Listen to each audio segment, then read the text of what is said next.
Oke, itu tadi pendapat masyarakat di Perempuan Bicara tentang kasus video porno, kenapa selalu perempuan yang jadi korban. Itu adalah concern kita. Ternyata Dinar Candy tadi juga berbagi ya pengalaman sharing, ternyata Dinar Candy juga sebagai korban ya dari orang yang memang berniat jahat, betul ya? Kayaknya itu kayak kamera itu menurut kita kayaknya biasa aja gitu ya, tapi kalau sudah tercetak foto atau video ternyata itu berbahaya sekali. Jadi maksudnya itu harus ada edukasi tentang digital, tentang kamera. Karena kan kalau adik-adik misalkan yang umur-umuran belasan tahun, kita nggak tahu kayak udah sih cuman foto doang, udah sih cuman video doang. Tapi kan kalau udah nyebar, beratnya di keluarga sih. Dinar juga beratnya di keluarga. Kayak ya jujur aja kayak Dinar juga kan kayak suka dimintain uang. Kalau udah misalkan dia upload di sosmed. Ini pelaku tadi ya? Pelaku tadi. Kayak ya kalau bahasa kitanya gue take down, tapi gue minta duit gitu. Jadi akhirnya kita jadi mesin ATM-nya dia. Padahal itu tuh kayak menurut aku ya udah sih cuman foto doang, kayak I don't care gitu. Tapi kan pas sekarang ya maksud kita udah kerjaannya udah bagus, dikenal publik. Wah, aku merasa mati aku nih gimana diambil ya? tanpa persetujuan kamu, disimpan dan disebarkan tanpa persetujuan kamu. Iya. Padahal itu kita udah pernah ketemu, aku pernah kasih uang dan itu dihapus. Ternyata dia masih ngopi-ngopi, nggak tahu lah di laptopnya atau apa disimpan lagi gitu. Oke, jadi saya juga bisa bilang Dinar Candy jadi korban pemerasan nih ibaratnya gitu. Sudah berapa banyak habis untuk si pelaku pemeras ini, konten asusila ini? Mungkin dia tuh kayak lagi nggak ada duit, baru kayak ngancem tiba-tiba datang. Atau kalau dia tuh kebakaran jenggotnya tuh kalau Dinar ada pasangan, atau kalau nggak kerjaan aku tuh banyak, atau lagi naik daun banget kelihatan. Dia langsung tiba-tiba ada nomor baru, karena kan aku udah memang udah blok nomornya dia. Nomor baru kayak langsung aku sebarin nih gitu.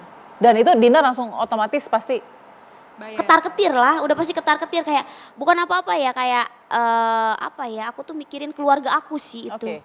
Karena kan maksud tuh aku memang suka berpakaian seksi tapi tidak maksud tuh tidak sebablas itu yang bakal disebarkan. Kamu masih menjaga ya? Bagaimana konten itu dibuat untuk disebarkan ke publik tuh masih kamu? Mungkin kalau dianya tinggal di Indo aku bisa proses, cuman kan dia udah di luar gitu. Baik, dalam kasus Dinar Candy, Mbak Andi apa yang bisa dilakukan oleh Dinar Candy misalnya contoh?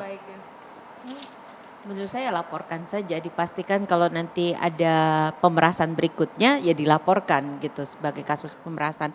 Dan kalau tadi ya muatannya sebetulnya tidak diinginkan, tidak diketahui dan kemudian digunakan untuk pemerasan, sebetulnya dia bisa menjadi bagian dari yang kita sebut dengan kekerasan seksual berbasis elektronik yang diatur di dalam Undang-Undang Tindak Pidana Kekerasan Seksual yang baru saja disahkan tahun 2022. Nah, sebetulnya ada celah memang harus diperbaiki. Kita tahu tadi Mbak Uni juga sudah menyampaikan ini ada Undang-Undang ITE yang saat ini sedang direvisi di parlemen. Kita perlu memastikan bahwa revisi ini juga menyerap pengalaman-pengalaman terburuk dari korban yang menjadi orang yang paling dirugikan akibat penyebarluasan materi dari yang tidak dia kehendaki. Karena ini tidak secara langsung diatur dalam Undang-Undang TPKS yang ada. Tetapi untuk kasus-kasus di mana penyebarluasan tadi yang mungkin kontennya tadinya awalnya personal tapi kemudian disebarluaskan tanpa persetujuan gitu.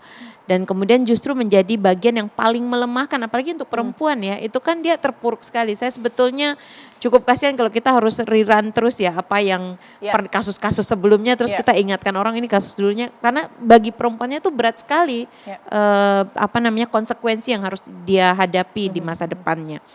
Nah, saya sih ingin mendorong agar juga aparat penegak hukum yang menerima laporan-laporan tentang penyebarluasan materi yang bermuatan seksual dan tidak dikehendaki oleh pihak korban, ini menggunakan Undang-Undang TPKS khususnya pasal jembatan di mana korban-korban dari tindakan yang tadi bisa melanggar kesusilaan ataupun apapun namanya, itu diperlakukan sebagai korban kekerasan seksual dan bisa mengakses sejumlah hak yang ada di dalam undang-undang itu.